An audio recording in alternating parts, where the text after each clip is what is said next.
परिचय। आप अपने गांव में दादा दादी के साथ जा रहे हैं।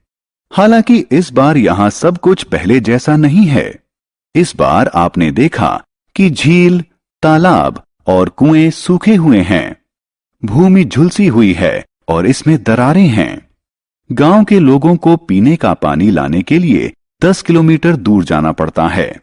चारों ओर हाहाकार मचा हुआ है। क्या आप जानते हैं कि पृथ्वी पर जल की उपलब्धता में वृद्धि की जा सकती है? इस पाठ में हम बहुमूल्य संसाधन जल के बारे में विस्तार से जानेंगे। उद्देश्य।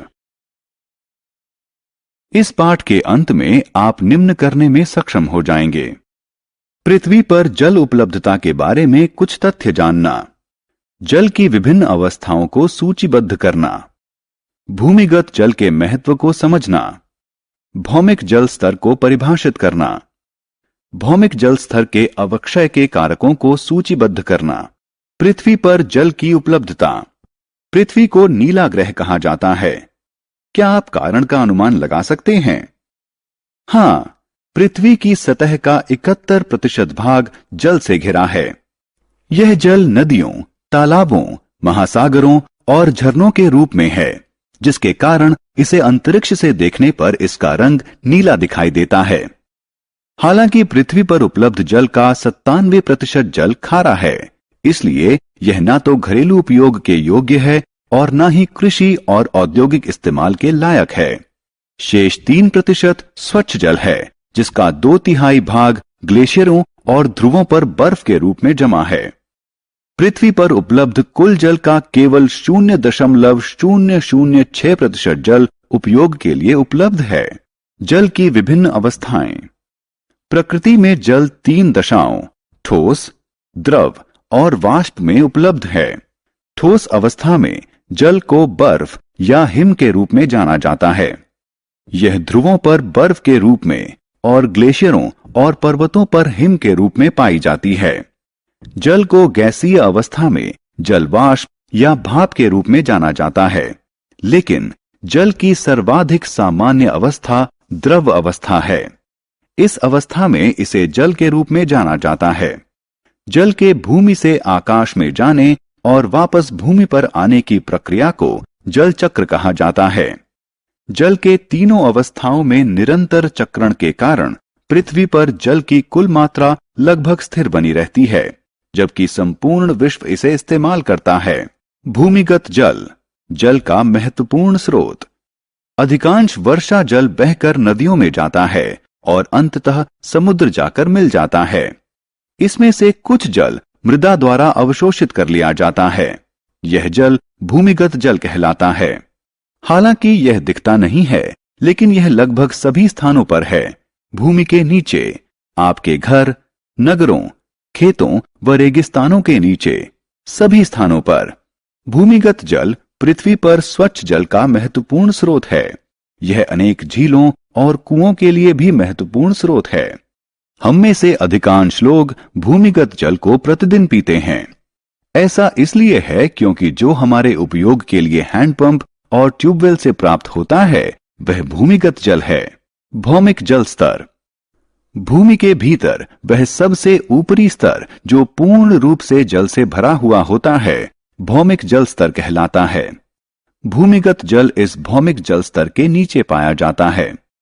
भौमिक जल स्तर झीलों और नदियों से होने वाले अपवाह, हिम के पिघलने और वर्षा से बनता है। भौमिक जल स्तर में मौसम के अनुसार उतार चढ़ाव लगा रहता है। गर्मियों में भौमिक जल स्तर नीचे चला जाता है, लेकिन मॉनसून के दौरान यह ऊपर आ जाता है। भौमिक जल स्तर। आपने अपने गांव में भारी वर्षा भी अवश्य देखी होगी।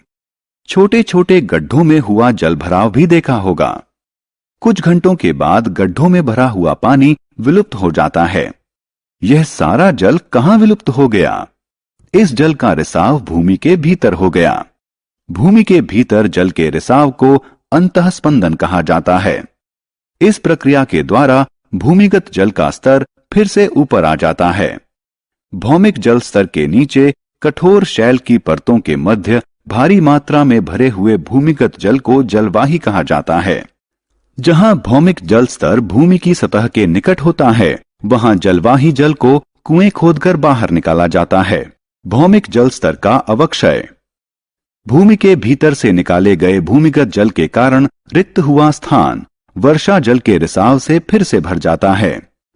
हमारे द्वारा भारी मात्रा में जल निकाले जाने के बावजूद भौमिक जल स्तर बहुत अधिक प्रभावित नहीं होता है, क्योंकि यह प्राकृतिक प्रक्रिया के द्वारा फिर से भर जाता है। हालांकि पर्याप्त रूप से न भरे जाने पर भौमिक जल स्तर नीचे जा सकता है। ऐसा अनेक कारणों से हो सकता है, जैसे बढ़ती हुई जनसंख्या, तेजी से बढ़ते हुए उद्योग, कृषि गतिविधियां, कम वर्षा और निर्वनीकरण इत्यादि। सारांश।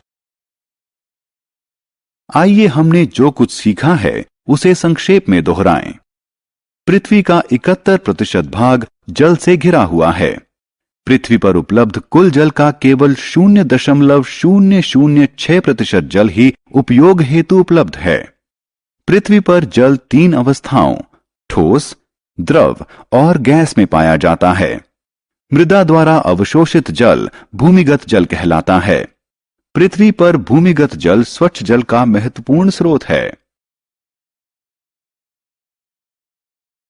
भूमि के भीतर वह सबसे ऊपरी स्तर जो पूर्ण रूप से जल से भरा हुआ होता है, भौमिक जल स्तर कहलाता है। जल के भूमि के भीतर रिसाव की प्रक्रिया अंतःस्पंदन कहलाती है। भौमिक जल स्तर के नीचे कठोर शैल की परतों के मध्य भारी मात्रा में भरे हुए भूमिगत जल को जलवाही कहा जाता है। जल के अंधाधुंध उपयोग के कारण भौमिक जल स्तर का अवक्षय होता है।